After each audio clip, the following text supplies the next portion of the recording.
Caleb Sambadet, married to an Indian at kasalukuyang nakatira dito sa India. So for today's video, pupunta tayo para makikain sa isa sa mga Pinay legend dito sa Bangalore na si Tita Lorna.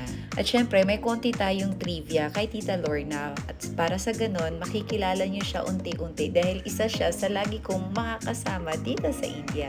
Tita Lorna is married also to an Indian at alam niyo ba na 46 years married na sila.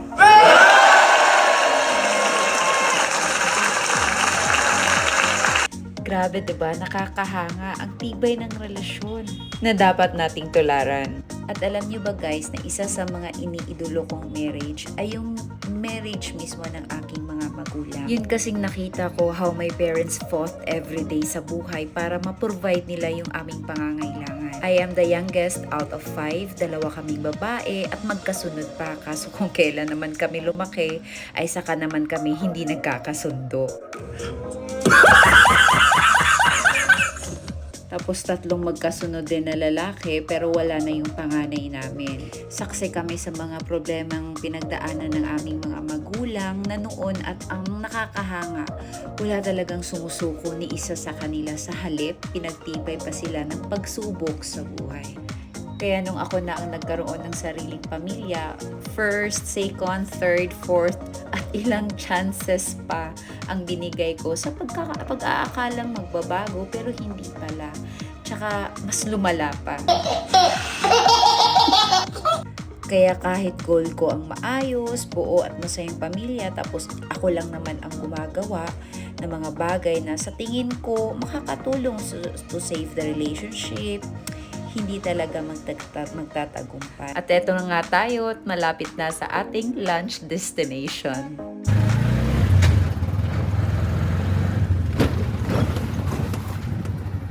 Only here ba yan?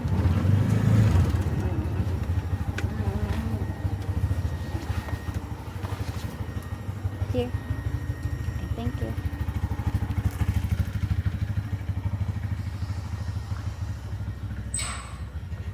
Tita Lawrence. Ay!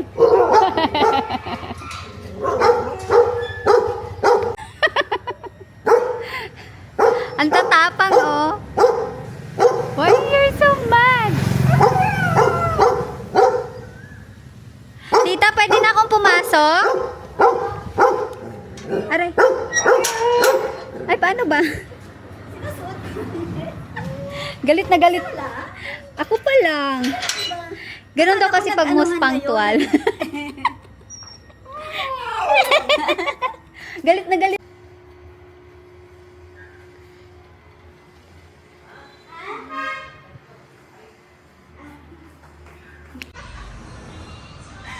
Siyempre, ready na na ako daan. Ito yung sinasabi ko. Sabi ko, asan na ang anhay? Blondie. Hello! Hi, Ivy! Hi! My boss! Hi! My business. Dili, si Akars. Hello, ate. Bumalik ka na? Hello, boy. Jane. Yes! Gladys. Of course. Ivy.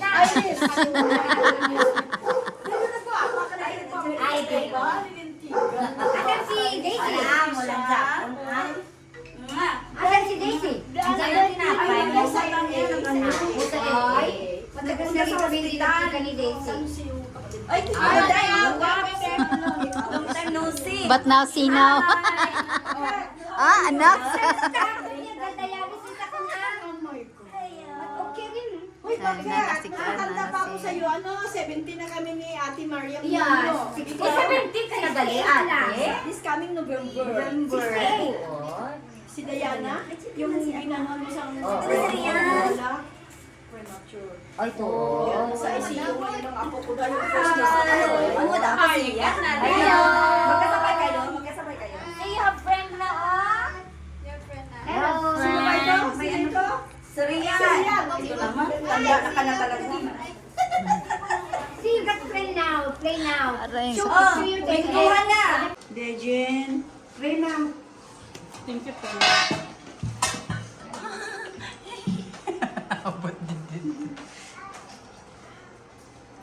Melvin.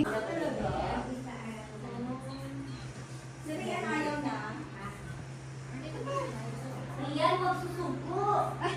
Hindi ka sumusuko dito, kaya kita.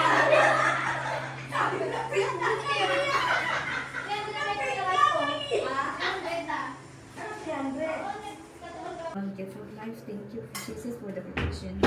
And Lord, as we partake this food, Lord God, may those people who are not having food on their table, bless them, Lord, especially those children who's hunger, Lord God. This we ask you through Christ, our Lord. Amen. Amen. Ano yung yung kay Lawrence para ano? Sino Lawrence ano? Ate, pahingi ng ano, ay yung sandok. Sino Ay, Lawrence?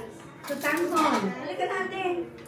Uy, tikman yung minuto. May cherry. Yes po, yes. May minuto. Baboy. Kanina pa kaya ito? Baga po na Oo, first owner ko. Diyos ko na wrong sent muna, ano, magtanong. Wala yun tayo, rice ta Lords, no?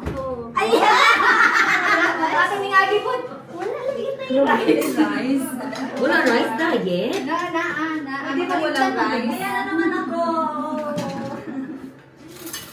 Hindi ka diet? Life is, grabe kayo life is rice. Rice is not. Rice is life. Oh, life is rice. Baliktad pala. Baliktad.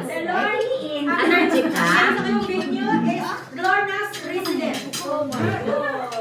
Oh my God. Tingnan mo naman yan na yan sa spa. Tubig? Galing ka? Galing. Nakatulog na nga ako eh. Parang fish curry. Makatapos. Oh, yan. Nakalimutan mo. Ikaw na. Nandun. Pwede ba yun? No, Dinadrop ni Erlyn. Kanina, yun ang punta. Nakalimutan ko kahapon. Dapat i-pick up ko. Tapos, nagpunta kasi na kanina sa D-Mart daw. O ba't wala si Ate Erlen? Ay, may program daw siyang iba. My work. Sana all I work. Sana all night May work. utang sila ng asawa niya. Kaya ngayon, yung goal ko noon na happy marriage, achieve ko na. Kung noon, todo effort ako, ngayon petics lang ang atake. Kasi hindi lang ako ang may gustong mag-success ang marriage, kundi dalawa na kami. Ika nga, it takes two to tango.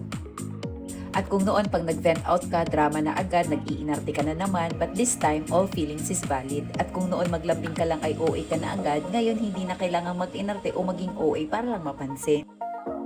Kaya ang pagpapakasal ko sa aking Indianong asawa ay kailanman hindi ko pagsisisihan. At dahil uwian na, thank you for watching mga loves. Until next time, bye! Mwah!